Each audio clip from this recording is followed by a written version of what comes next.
Сәлеметсіңдер ме балалар? Математика сабағын бастаймыз. Сабақтың тақырыбы екі таңбалы сандарды қосу және азайту алгоритмі. Бүгінгі сабақтан екі таңбалы сандарды қосу және азайту алгоритмін қолдануды, баған түрінде есептеуді үйренесіңдер. Балалар, экранға назар аударайық. Ауызша қалай есептеу керектігін түсіндір. Ендеше, екі таңбалы санға екі таңбалы санды қосуды немесе екі таңбалы саннан екі таңбалы санды азайтуды бірнеше тәсілмен есептеуге болатынын есімізге түсірейік. Яғни, 32 мен 45-тің қосындысын табу үшін бірінші қосылғыштардың ондықтарын өзара қосамыз. Екінші қосылғыштардың бірліктерін өзара қосамыз. Енді қосындылардың мәндерін қосамыз. Болады 77. Яғни 32 мен 45-тің қосындысы 77-ге тең. Азайту амалы да дәл осылай орындалады. Азайғыштың ондығынан азайтқыштың ондығын азайтамыз. Енді азайғыштың бірлігінен азайтқыштың бірлігін азайтып, айырманың мәндерін өзара қосамыз. Болады 45. Яғни 77 мен 32-нің айырмасы 45-ке тең. 32 мен 45-тің қосындысын екінші тәсілмен орындап көрейік.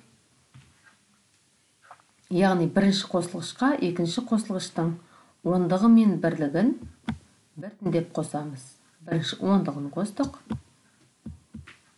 бірлігін қосамыз. Болады 77.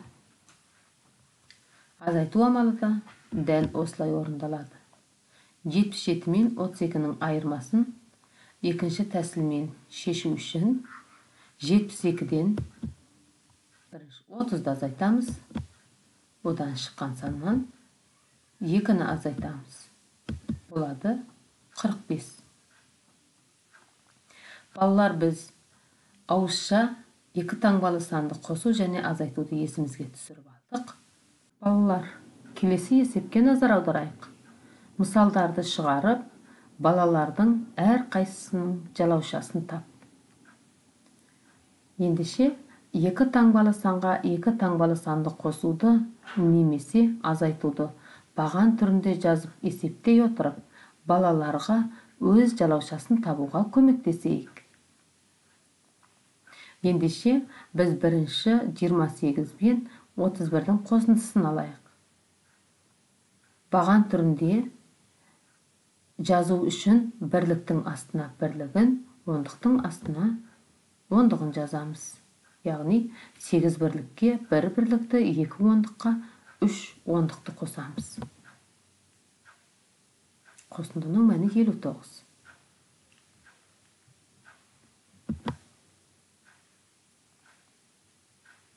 Келесі, азайту амалына бір мысалды түсіндіретін болсақ, азайту амалда тура осылай жазылады. Бірліктің астына бірлігін жазамыз, ондықтың астына ондығын жазып азайтамыз. 8 бірліктен 4 бірлікті азайтамыз, 9 ондықтан 4 ондықты азайтып, шыққан санды астына жазамыз. Яғни айырманың мәні 54. Оқушылар, қалған балалардың жалаушасын табуды өздеріңе қалдырамын. Енді келесі есепке назар аударайық. Шамалардың өлшем бірлігімен берілген есептерді тура есептеуге болады.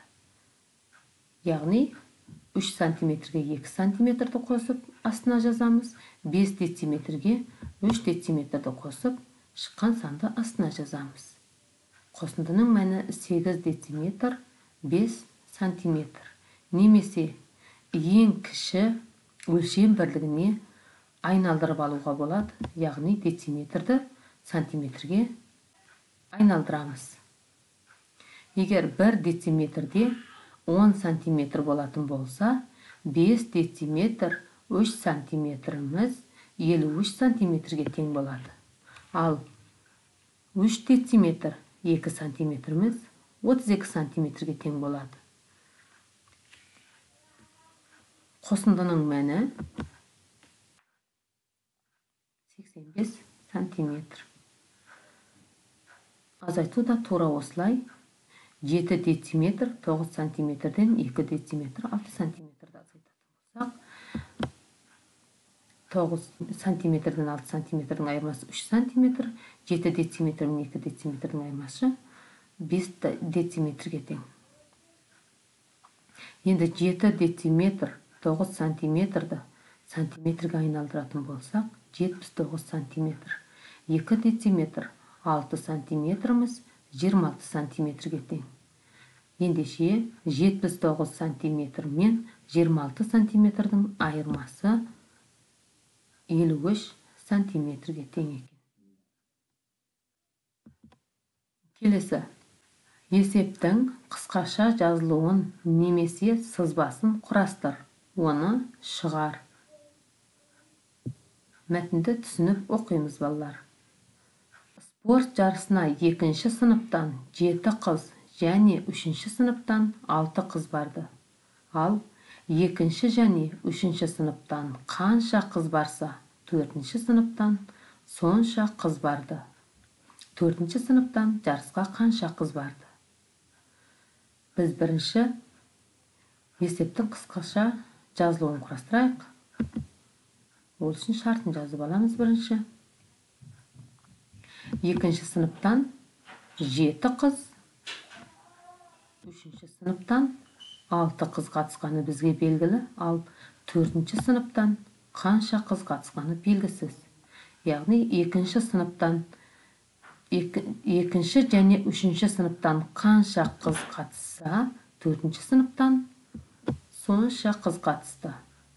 Біз есептің қысқаша жазылуын құрастырып алдық. Енді шешуін табамыз. Ол үшін 2-ші және 3-ші сыныптан қатысқан қыздардың санын қосамыз. 13. Яғни жауабы 4-ші сыныптан 13 қыз барды. Жарайсыңдар.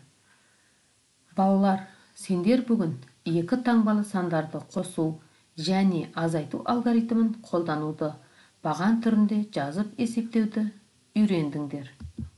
Сабақ аяқталды. Сау болыңдар.